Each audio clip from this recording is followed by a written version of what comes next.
Nyanyian Ziarah Daud. Sungguh, alangkah baiknya dan indahnya apabila saudara-saudara diam bersama dengan rukun. Seperti minyak yang baik di atas kepala meleleh ke janggut, yang meleleh ke janggut Harun dan ke leher jubahnya. Seperti embun gunung Hermon yang turun ke atas gunung-gunung Sion. Sebab kesanalah Tuhan memerintahkan berkat, kehidupan untuk selama-lamanya. Persaudaraan yang rukun. Saudaraku yang kekasih, setiap orang pasti mendambakan persaudaraan yang rukun. Hal itu pasti dapat kita realisasikan kalau kita mau.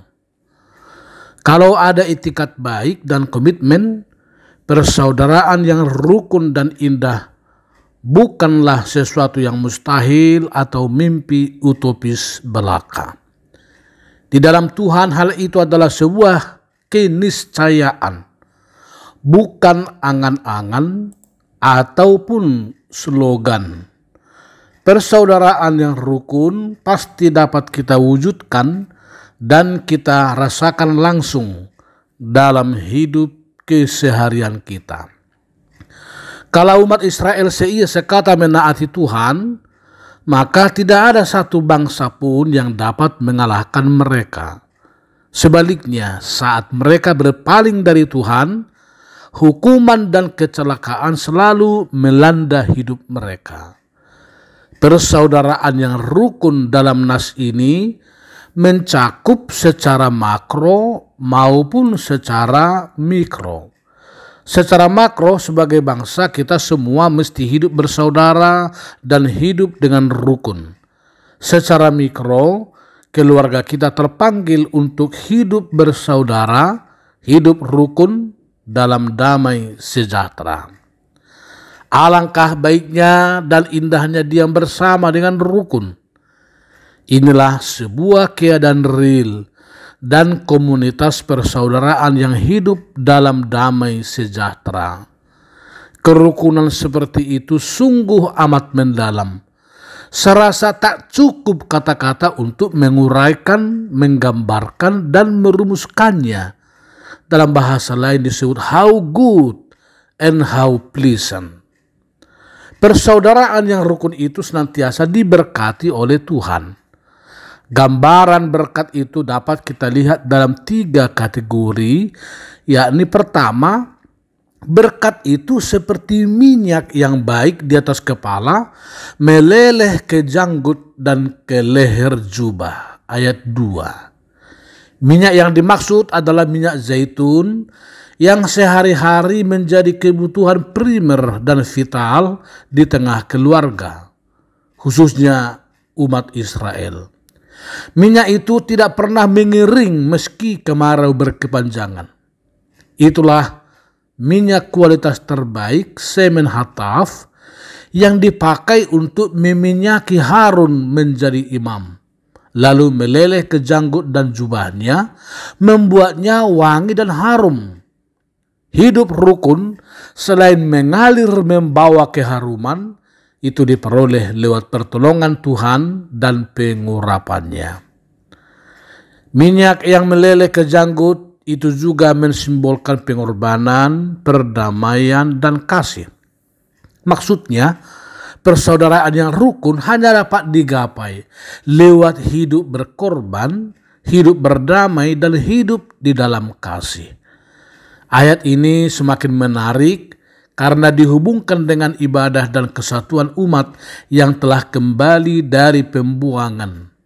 Bagaimana wanginya Harun yang diminyaki, seperti itulah bangsa Israel bila hidup dengan rukun akan menjadi bangsa yang harum, beroleh berkat yang mulia, menjadi bangsa yang termasyhur dan tersiar di seluruh dunia akibat ketaatan mereka kepada Tuhan.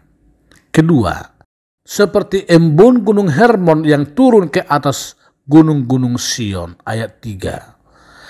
Embun ini sebenarnya tidak masuk akal. Bagaimana bisa mengalir dari Gunung Hermon terus hingga ke atas gunung-gunung Sion.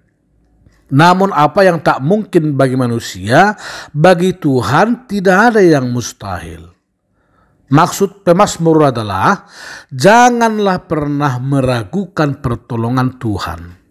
Taatlah sepenuhnya kepada Tuhan, lakukanlah segenap perintah dan Tauratnya dalam kasih akan Tuhan dan pada sesama. Ketiga, berkat yang ketiga itu adalah kehidupan untuk selama-lamanya. Ayat 3 bagian B. Berkat persaudaraan yang rukun kita peroleh selagi kita masih di dunia, meskipun kita tidak tetap tinggal di dunia. Namun, kita juga akan beroleh berkat yang melampaui takaran dunia, yakni hidup yang kekal. Hidup rukun di sini menjadi awal atau patumonaan dari pengharapan eskatologis.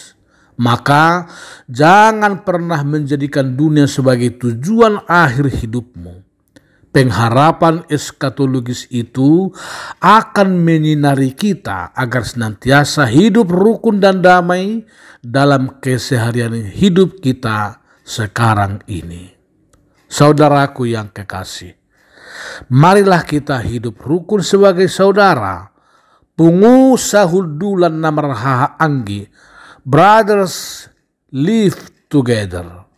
Hidup harmonis dalam rumah tangga, dalam bermasyarakat, berbangsa, dan bernegara. Jauhilah pertengkaran maupun sikapmu yang mungkin dapat memicu pertengkaran. Janganlah tanamkan bibit-bibit perpecahan atau dendam dalam persekutuan kita.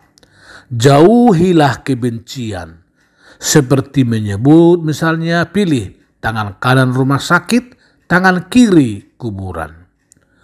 Buanglah segenap egoisme atau individualisme yang berlebihan. Sebab kita semua adalah keluarga besar kerajaan Allah yang dalam persekutuan dengan Tuhan pasti dapat bersatu hidup rukun dalam damai. Rajutlah persaudaraan yang rukun itu lewat komunikasi yang terbangun di antara sesama saudara kita. Komunikasi timbal balik yang semakin digandrungi sangatlah baik dan penting untuk kita rawat. Sebab komunikasi searah ke depan akan menjadi fosil yang akan ditinggalkan. Proaktiflah membuka dan membangun relasi guna persaudaraan atau komunitas kita semakin melangkah go to the next level. Berupayalah untuk saling memahami satu sama lain, bukan hanya ingin dipahami orang lain. Janganlah hanya gemar merasa pintar, tetapi terutama pintarlah untuk merasakan. Saudara yang kekasih, halaulah pola hidup saling menggigit dan saling menelan, sehingga kita tidak saling membinasakan, tetapi saling membangun satu sama lain. Hal ini pasti dapat kita gapai dengan komitmen memerangi individualisme, merasa diri nomor satu, paling hebat dan paling mampu. Janganlah gemar mencari kepentingan sendiri atau puji-pujian yang sia-sia. Tetapi dengan rendah hati, hendaklah seorang menganggap yang lain lebih utama daripada dirinya sendiri. Kita dapat hidup rukun bila kita senantiasa merawat persaudaraan kita dengan kasih sebagai satu ciri manusia baru. Di atas semuanya itu marilah kita mengenakan kasih sebagai pengikat yang mempersatukan dan menyempurnakan. Mengasihi Allah namun membenci saudaranya adalah pendusta. Barang siapa tidak mengasihi, ia tidak mengenal Allah, sebab Allah adalah kasih. Marilah kita saling mengasihi sebagai saudara dan saling mendahului dalam memberi hormat. Saudaraku yang kekasih, andalkanlah firman Tuhan untuk merawat kesatuan kita sebagai saudara maupun dalam komunitas persekutuan yang ada. Firman menjadi kunci utama untuk menggapai persaudaraan yang rukun. Dengan kuasa firman Tuhan, kita sanggup meruntuhkan segala tembok-tembok pemisah di antara kita, lalu membangun tangga dan jembatan untuk mempersatukan kita. Sungguh alangkah baiknya dan indahnya persaudaraan yang rukun. Aromanya harum semerbak. Dan laksana embun Gunung Hermon, persaudaraan yang rukun sekaligus akan membawa kesejukan dan damai dalam keluarga, gereja, tetangga, bahkan bangsa dan negara kita. Tuhan memberkati. Amin.